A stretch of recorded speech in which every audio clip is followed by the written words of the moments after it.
नहीं दो जहान में मसाले मोहम्मद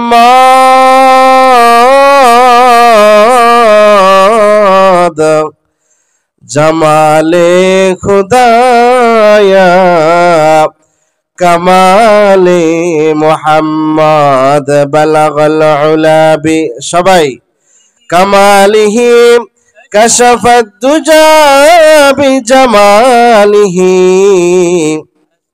हसनत जमीउ खिसालिही सल्लु अलैहि व आलिही मरण থেকে যতই পালাও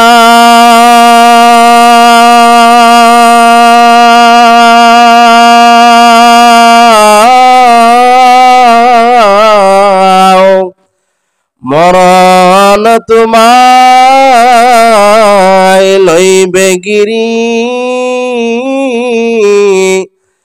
যদিও সুদূর আকাশ পানে পালাও সেথাও লাগিয়ে সিরি লা ইলাহা ইল্লাল্লাহ জোরে লা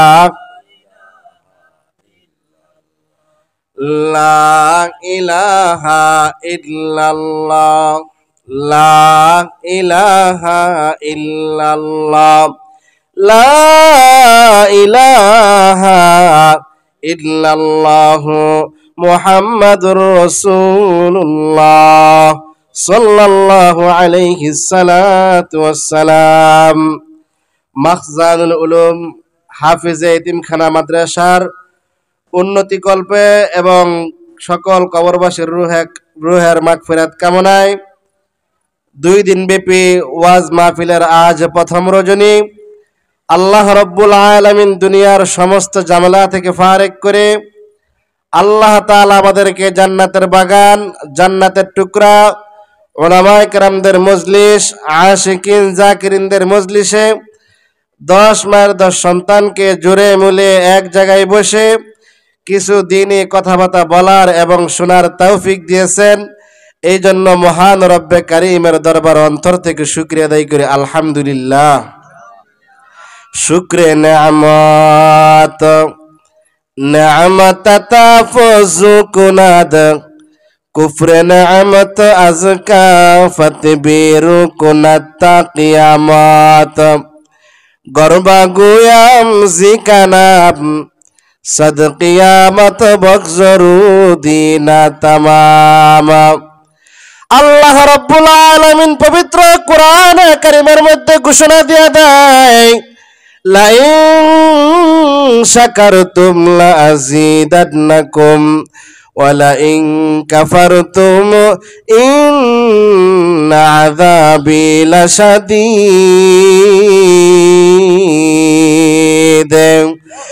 আল্লাহ রাব্বুল আলামিন এই আয়াতের মধ্যে দুনিয়ার মানুষদেরকে ডাক দিয়া বলেন, ও দুনিয়ার মানুষের দল,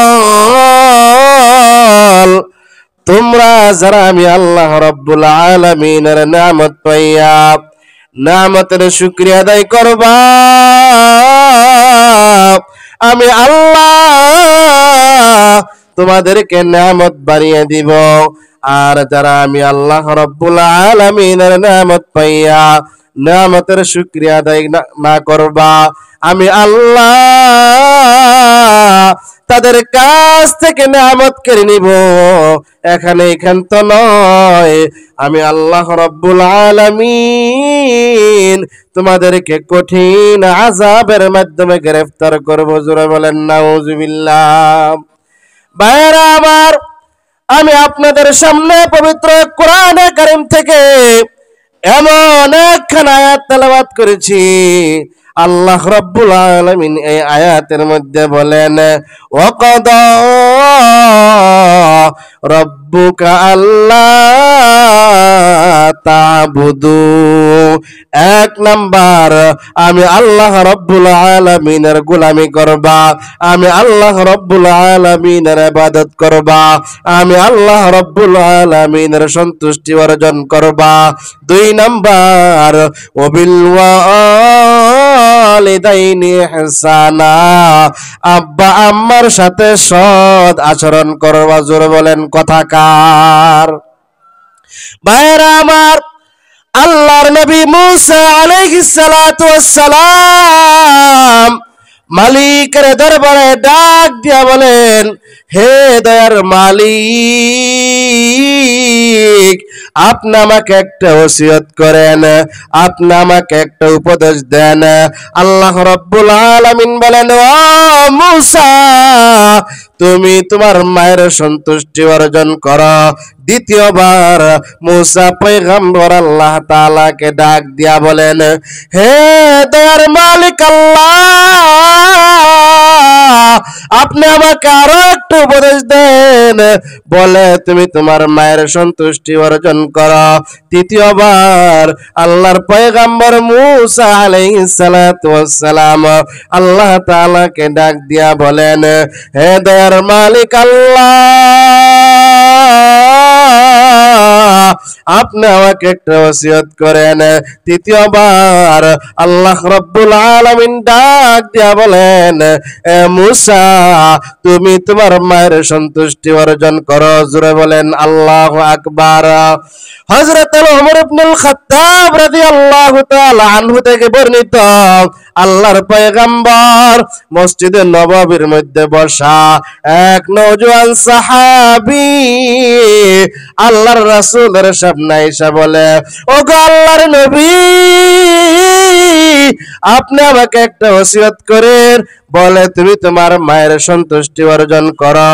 ওগো আল্লাহর নবী, আপনি আমাকে আরো একটা ওসিয়ত করেন। বলে, তুমি তোমার মায়ের সন্তুষ্টি অর্জন করো। তৃতীয়বার ওই সাহাবী ডাক দিয়া বলে, ওগো আল্লাহর নবী, আপনি আমাকে আরো একটা ওসিয়ত করেন। বলে, তুমি তোমার মায়ের সন্তুষ্টি অর্জন করো। ভাইয়েরা আমার, আল্লাহর পয়গম্বর মুসা আলাইহিস সালাতু ওয়াস সালাম তিনবার মালিকের দরবারে ডাক দিয়া বলেন, হে দয়ার মালিক আল্লাহ, আপনি আমাকে একটা ওসিয়ত করেন। আল্লাহ রাব্বুল আলামিন তিনবার পয়গম্বর মুসাকে ডাক দিয়া বলেন, ও মুসা, তুমি তোমার মায়ের সন্তুষ্টি অর্জন করো। তিনবার একজন নওজোয়ান